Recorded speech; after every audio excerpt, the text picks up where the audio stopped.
Best song ever now. Shock Radio. I want to make this the Kushtown rap. You know, sitting in my 6'4", Kushtown in my hand, sipping on the soda with my fucking jam. Got the beats rolling. In the 6'4", got the top down, and we're hitting the door. What you gonna do? Better ask somebody. What you gonna do, girl?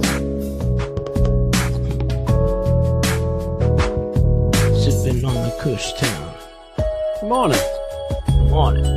New song, huh? Yeah, I like this one. Nice. It's a little R&B, you know? Yeah. There'll be no fading. Can't do it. You gonna rap to this? I think I just did, right? Did you hear that? I'm gonna have Calvin do a rap to this. Did you hear that? Yeah, I hear it. It's hard to hear you over it, though. Right. Red Shock Radio, guys. We're here. We're back. Good morning, Red. Good morning, Nico. How are you? How are you? Oh, there you go. New song, huh? Yeah, new one I did last night, I guess. Nice. Yeah, I think it was last night. Nice. I like it. So what's going on? How you doing today? All right, not bad. How are you? All right. So you know I got those two dogs, right? I got Yeah. What are they? Yeah. Malteses, right? Yeah, well, Bobby's the dad. He's the old one. He's about 10. He's a multi-poo. Right. And then my wife's friend had a Shih Tzu poo, which is a little white dog also. Yeah. So she wanted to have puppies. So we bred Bobby with the Shih Tzu poo. Right. So Brody Oh. is the son of Bobby. Yeah, so he's part multi-poo, part Shih Tzu poo. I call him a little shit, Right. you know? Right. And he's a fat little bastard, you know? Yeah. Now, Bobby's liberal. He's an old white guy, but he's really liberal. Right. But Brody, the young one, Yeah. he's a racist. I didn't know they were really. Is he? Yeah. Right. No, he totally is. So I'm out in my backyard the other day, you know, and my backyard borders on 3 different properties, like most, you know, and the 2 sides have, you know, your standard suburban white vinyl fence, you know, on the 2 sides. And then on the one side, I have like one of those old wooden fences, you know, with the wood pickets, and it's all beat to hell. It's got holes all over it. It's falling apart. I got pieces of plywood patching the holes. I call it the barrier. Right. On that The side, wall. yeah, it's the barrier wall. And on that side, ironically, I have some immigrants living there. Right. Believe they're from Ecuador or something like that, somewhere in Central America. So anyway, it's starting to get nice out now. You know, it's spring, and when it starts to warm up around here on the weekend, everybody's out in their yards picking up all the sticks and picking up all the junk, you know. So I'm sitting out there on Sunday, and all 3 houses, there's people out in their backyard, you know, cleaning up and doing their thing. So Brody, the little nasty one, he's over there by the barrier wall, Right. you know, and he's pacing up and down the barrier wall. and the Hispanics are out in their backyard, and he's guarding that wall. He's not having it. Oh, Huh? he's yapping. He would not stop. He's barking, yapping. Doesn't say anything to the white neighbors. They're Right. fine. Yeah. He doesn't mind them out in their yard at all. Yeah. But I've noticed since then, you know, I lay him out, you know, I let him out like 3 times a day. And every time I let this dog out, he goes right up to the Great Barrier and he paces up and down along it, right? It's like he works for ICE, man. He's looking for those Mexicans, and he's been barreling up and down the wall, all pissed off, you know? He's a guard dog. Right. And he doesn't like the Mexicans. And the only person he ever bit, you know, he's never bit anybody. Like any little dog, they yap a little bit for some of the first, right? Was a black girl. He went right at her, and this is like 6 months ago. But, you know, he usually yaps, but he went right up to her. She came in the yard and went up there and bit a leg. So I was thinking about that too. And I'm like, I think my dog's a racist. Yeah, I think my dog's a lesbian. Oh yeah. Yeah, we used to have the Maltese. We had the Havana Maltese before when we lived in New York, and we had there was a Havana one, which was a really tiny one, which is still around. She's with my mother-in-law, Okay. and we left her back in New York. So And what makes you think the dog's a lesbian? well, now we have a Chihuahua, and I think she's a lesbian because we had my cousin was staying over, and she brought her dog with her, and it's a girl dog, and the two of them, and she was literally like licking her nipples. Ooh. Yeah. So I said, I think that you know what I mean? That's a little weird to do. Yeah. My older dog, the liberal one, Bobby, he might be gay. Right. He always, whenever I put them in the cage, they have like a little pen where I put them in at night. And every time I put them in there, he likes to get on top of his son Brody, and they put that, when they put that like shy face on too, and they put Right. they know they're doing something wrong. Yeah, Every time I put him in the cage, because he knows I'm going to yell at him, I always tell him to stop. He immediately crawls up behind Brody. He puts on that shy face, and he like, yeah. and he just he's actually doing incest too. Yeah. He's a freak in the sheets, huh? He's a freak. He's a little snowflake too, man. He's like right. always like excited and like fidgety, Really, he needs a safe space. That dog. Yeah, Brody's tough. We put our dog in the crate too, and They actually like it. Yeah, they do. They love it. I know. My mother-in-law's, a big dog lover, and oh, don't you dare put the dog in the crate. I said, if you look it up, the dogs love it. That's like their room. They don't want to roam in a whole big house. Yeah. You're confusing them and scaring them. They like to know that they have their little spot. Yeah, it's called a safe space. Yeah. And I said, if you really love dogs so much, you would know that. You know what I mean? Oh, that's abuse. That's abuse. I'm like, okay, giving your dog Xanax is an abuse. Right. Now, Brody doesn't want to go in the pen. Not that he gets, it's not like he cries and stuff when he gets in there, but Bobby, because he's a little snowflake, he wants to go in that thing all the time. Like he knows when I'm like getting ready to go up bed or if I'm about to leave, he runs right over to his pen, like, put me in, put me in, put me in. Brody goes into the den and he gets like under the little coffee table and lays on his back. He don't really want to go in. Probably because he knows that Bobby's going to try and hump him. I listened to what was that podcast called? Radio Lab. Great podcast. Oh, okay. Is it? Yeah, and they were actually talking about how dogs generally, they say, can be racist, they think. Yeah, it seems like they can. Yeah, I would think that makes sense, The people, because your emotions and things change, and their dog can sense that. Yeah. And so now if you're freaked out around, a person of color, and the dog picks up, it's like, what? My master doesn't like him. Yeah, she's like, I'm not sure, because like now every time I'm walking him and I see a black person coming, I'm like worried that is he going to go and, bark at this person again? Is he going to do this? And maybe the dog is feeding off of that. What else is going on? Nothing much. We got later on tonight, we're going to go see I'm going live to the Cory Booker, the CNN town hall in Orangeburg, South Carolina. You're going to that tonight? Yeah, that's tonight. Yeah, so that should be fun, It's Don Lemon hosting it. You're like a real libtard now, Yeah, right? I know. And all involved, We'll get some pictures and some live shots, yeah. You're going to stream that on Periscope? Yeah, we're going to try. I don't know what the legal ramifications are. You're probably going to get dragged out of that. Oh, probably. Yeah, I'm sure.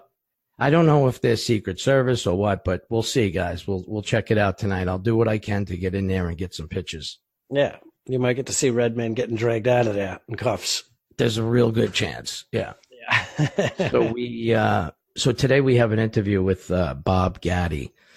He's from notfakenews.biz. He's a Democrat here in Myrtle Beach. I met him at an event, at a Kamala Harris event. You want to bring Bob in now? Yeah, let's bring Bob in now. All right. Come on in, Bob. Good afternoon, Bob. How you doing, Bob? I'm great, man. How are you guys? Good, not bad. So what's your name? Your name is Bob Gatty? Is that your real name or your stage name? No, that's my real name, man. Oh, okay. We weren't sure. My stage name is George Schmedlap. Okay, so what's the name of your website now? It's notfakenews.biz. Okay. What kind of stories you talk about on that? I write about politics, mostly from a progressive point of view. I have to tell you, I'm not a Trump fan.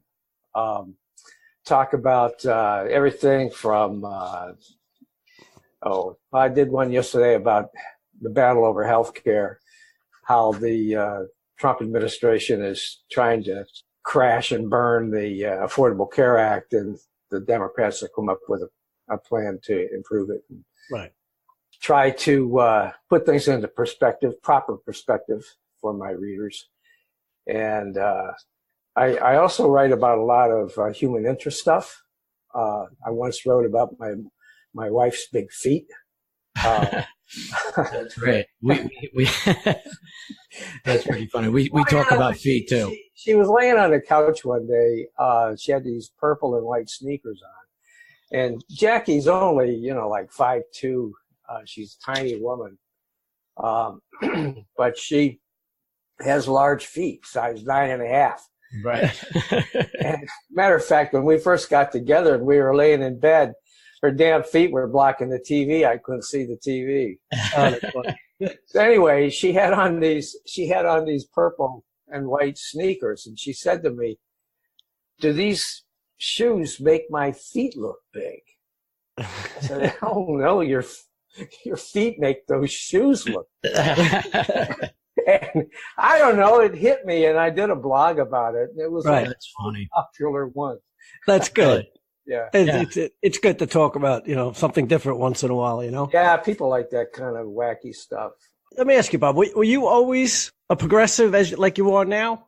Or when you were younger, did you have different views? Yeah, mostly. I have to tell you, many years ago, I started my career as a journalist. And so I was, always trying to be fair. But my own personal viewpoint has pretty much to side with the progressive side of things. And but during the 1970s, I was chief of staff for a Republican congressman. I worked for him for 5 years.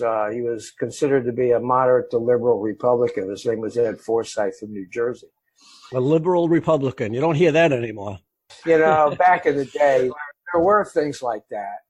But after 5 years, I had enough of him. And Jim Florio, who was a Democratic congressman from New Jersey, was a friend of mine, and he asked me if I would be interested in coming to work for him as his chief of staff, and right. decided that I wanted to do that. He was a young, up-and-coming, moderate to liberal Democrat, and while I didn't agree with a couple of his positions, I generally liked his approach to things, right. Especially his approach with respect to the environment and senior citizens and the average person, so on. And so I did. I took that job, and I worked for him for 2 years. Jim Florio was a very aggressive congressman who wanted to be governor. Eventually ran for governor, was elected. When he ran for governor, I left. I did not want to go back to New Jersey. I had lived there prior to my time in Washington for a number of years and had worked for United Press International at the State House in Trenton, covered politics there. And that's where I met both Forsyth and Florio. So after a couple of years of working for Florio, and he decided to run for governor, I decided to open up a communications business. And I did that. I did some political media consulting, and then I kind of moved to doing, I set up a news service for business magazines, trade magazines. I did that for, 25 years, I guess. And this was your own business, Bob, right? Yeah, it was. I built that business. I ended up doing a lot of work for trade associations. So I ended up developing a background and experience that was pretty broad, right? Mostly focused on Capitol Hill. The business magazines that I was writing for, most of it was covering Washington for their readers from Right. to provide information about their own line of business. And then I decided to retire after a long time and moved to Myrtle Beach, South Carolina, where I live now and where I met Red. A couple of years ago, I started Not Fake News, really just to give me a outlet. I can't just sit on my butt and not say anything. Right. Right. Now, Bob, did you attend college, or you just? Yeah, I did. I went to Point Park College in Pittsburgh. Okay.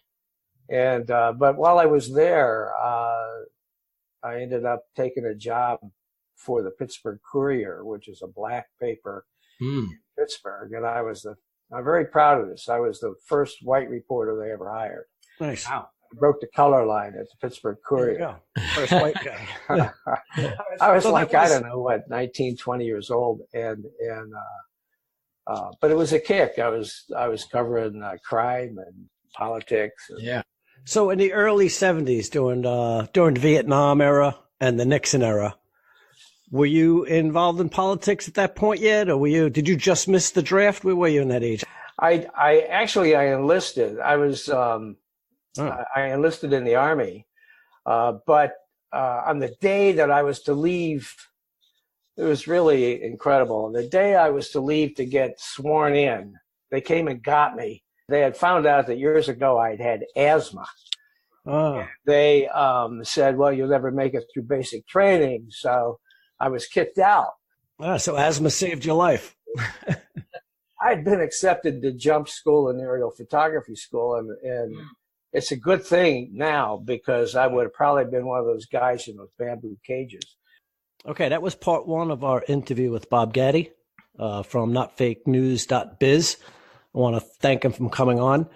We did have a little bit of technical difficulty, so we have part two. I'm going to try and recover it and save it. If not, I think we're going to be having Bob on again. Yeah, guys, we're thinking about possibly hosting him maybe once a week or maybe 3 times a month, something like that, and he'll do a news cycle, his take on the news, and possibly we're talking about that now. I want to go on and check that article out about his wife's feet. I noticed that my son James is driving now, so he's in the car with me all the time listening to his rap. Right. So because he's driving, he feels like he can take over the radio. When he plugs his phone into the radio, you can see the titles of all the rap songs. And I noticed that, I think black guys are really into feet, because almost every rap song is Jay-Z feet, and right. But wait, are they talking about featuring? Yeah. No, I know, but what's fucked up is right. I said it the other day, and I'm like, feet, and I'm like, what the hell? And for a second, because I'm an idiot. I didn't even, and you're thinking FT. Well, I'm like, oh, it's featuring, And then, you should use that for your rap name, little global feet. Right. I did it with Calvin when we did the rap. I did the same thing. I put FT dot, Calvin. Right. It's feet. But black guys, I think, really are into feet. I think they do have feet fetishes, You know what they say about black guys, right? What's that? They don't like to go down on women, Yeah. And I looked into that. Did you? Yeah. I used to, many years ago, I had this black guy working with me, a couple of them, doing construction in the city. And I started asking him that question. I really did, because I had heard that. I don't know. I probably heard it on another radio show or something, a guy talking about it. So I started asking a bunch of black guys on the job. Yeah. No, and it was true, because I don't remember the exact numbers, but I would say about 7 out of 10 of them were no, that's disgusting. Yeah, they don't want to go down there. Yeah. No, they don't want her going down on him. Right. Really? Yeah. Oh, that I didn't know. Yeah. No, a lot of them are like, no way. That's disgusting. Really? That's crazy. Yeah. But I bet, do you have any weird fetishes? Yeah. Well, I bet you're a freak. I was thinking about it. I'm like, I wonder what this fucking redback is up to, Lately, no, but I mean, I can't. You don't want to talk about it. I'm going to try and figure out what you're.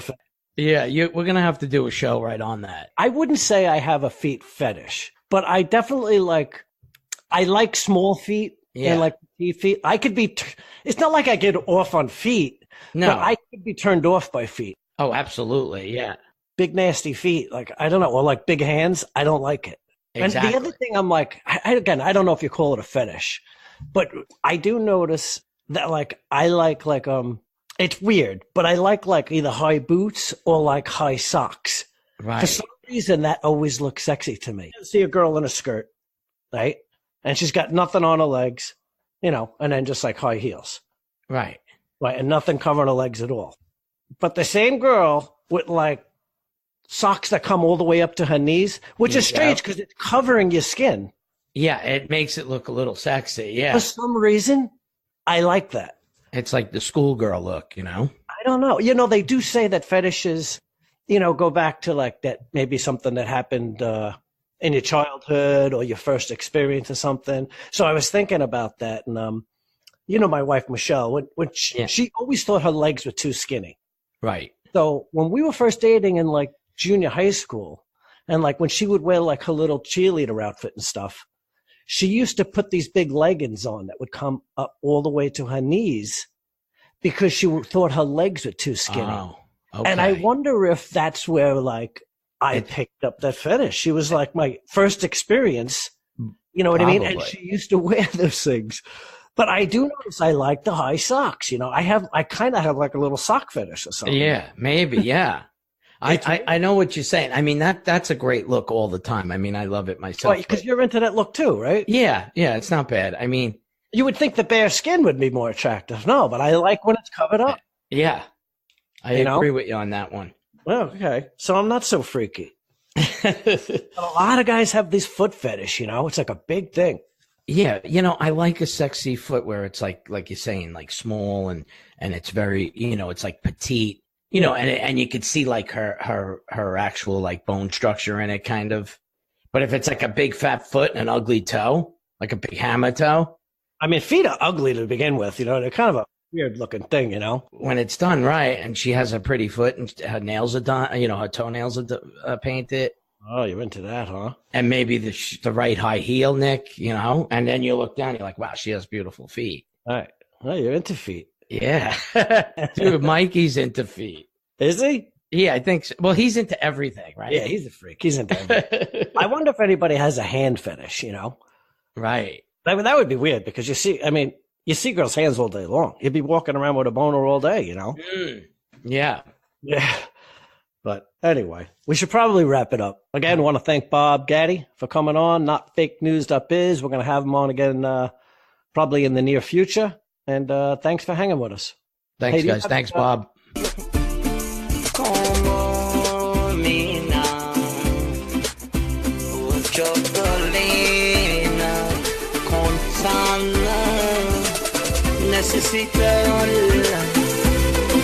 Caliente, my love, caliente. Oh, necesito